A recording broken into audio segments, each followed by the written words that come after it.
Good afternoon to everybody. Mainly to GVK sir. I am Dr. Anil because of GVK sir. నేను 2018లో నాకు చిన్నప్పటి MBBS doctor కావాలంటే కానీ 2018లో నా నీట్ మార్క్స్ సరిగా రాకపోవడంతో I almost into veterinary college వెళ్దామనే ఒక 15 days టైంలో జీవికే సార్ మా ఫ్రెండ్ ఇంట్రడ్యూస్ చేశారు. విత్ ది ఫస్ట్ సిట్టింగ్లోనే సార్ దగ్గరకు వచ్చి మాట్లాడితే 15 lakhs 20 lakhs ఎంబీబీఎస్ అయిపోతుందంటే అప్పట్లో అపోహ ఉండే 60 lakhs 70 lakhs పడుతుంది వేరే కంట్రీస్ వెళ్ళాలంటే. కాకపోతే జీవికే సార్ 15-20 ఇండియా ఎంబీబీఎస్ వేరేలా ఉంటుంది, ఫారెన్ ఎంబీబీఎస్ వేరేలా ఉంటుంది. ఎస్ వేరేలానే ఉంటుంది కరెక్టే, కానీ the foreign graduates are more intelligent than Indian graduates. I can proudly say it. Because we'll go through 2 exams. Like we'll go through FMG and NEET.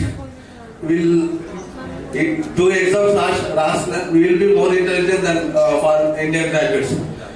And then 8 months hospital I am working with Indian graduates also. But the foreign graduates are వాళ్ళకున్న clinical exposure, వాళ్ళకున్న theory knowledge Indian graduates అస్సలు ఉండదు. So Indian graduates ఇట్లుంటారు, foreign graduates ఆ difference అస్సలు ఉండదు. Just exam ఒకటి clear అయితే చాలు, మనకు ఆ తర్వాత అర్థమవుతుంది. అండ్ ఇక్కడ నేను ఏషియన్ మెడికల్ ఇన్స్టిట్యూట్లో చదువుకున్నాను కిర్గిస్తాన్లో. మా పక్కన కంట్రీ కజకిస్తాన్. సో ఒకసారి జస్ట్ టూర్కి వెళ్ళాను కజకిస్తాన్కి. అక్కడ సార్ కాలేజ్ కాశ్మీర్ యూనివర్సిటీ చూశాను. It is way far better than my college. Because మా కాలేజ్ ప్యూర్ నార్త్ డామినెన్స్ ఉంటుంది. సార్ కాలేజ్కి వెళ్తే ప్యూర్ తెలుగు వాళ్ళు, మొత్తం తెలుగు కాలేజ్. అసలు మన హైదరాబాద్లో ఇలా మెడికల్ కాలేజ్ ఉంటారో సేమ్ అలాగే ఉన్నారు. ఎందుకంటే మా దగ్గర ఉన్న నార్త్ డామినెన్స్ సేమ్ ఒక నార్త్ కాలేజ్లో అవుతున్నట్టుంటుండే. సార్ కాలేజ్కి ఒక 1 hour విజిట్ చేశాను. అక్కడ సార్కున్న పలుకుబడి, సార్కున్న స్ట్రెంత్ చూసి నేను రియల్లీ అవకాశం నిజంగా. అండ్ సార్ మా ఫ్రెండ్స్ ఉన్నారు, సార్ తెలిసి మా ఫ్రెండ్స్ నాతో పాటు గ్రాడ్యుయేట్ అయ్యారు. సార్ వాళ్ళకి చాలా ఫైనాన్షియల్ గా హెల్ప్ చేశారు ఫస్ట్ ఇయర్ నుంచి.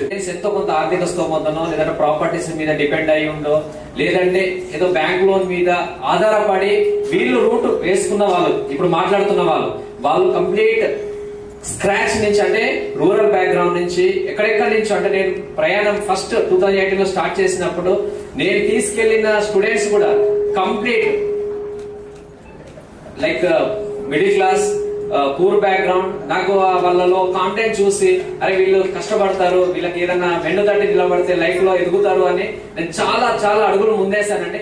బట్ ఇప్పుడు రామ్ చరణ్ కూడా తను కూడా ఒంటరిగా వచ్చాడు. 64 కన్సల్టెన్సీ తిరిగాడు అబ్బాయి. ఇతను కూడా మహబూబ్ నగర్ నుంచి వరంగల్కి వచ్చాడు. నేను ఇంట్లో ఉన్నాను, ఇంటి దగ్గర ఉన్నాను. సో వచ్చి వాళ్ళ ఫాదర్ బాబు ఇద్దరే సో బ్లైండ్ గా జాయిన్ అయిపోయారంటే సీనియర్స్ అక్కడ ఉన్న విద్యార్థులు ఇచ్చిన ఇన్పుట్స్ ని నమ్మి నా దగ్గర జాయిన్ అవ్వడం జరిగింది. బాబు చెప్పినట్టు ఫినాన్షియల్ ప్రతి ఒక్కరికి, ముఖ్యంగా ఇప్పుడు చెప్పినట్టు సందీప్ గారికి first year to 5th year నా షోల్డర్స్ మీద వేసుకొని 5 years ఎడ్యుకేషన్ చేశాము.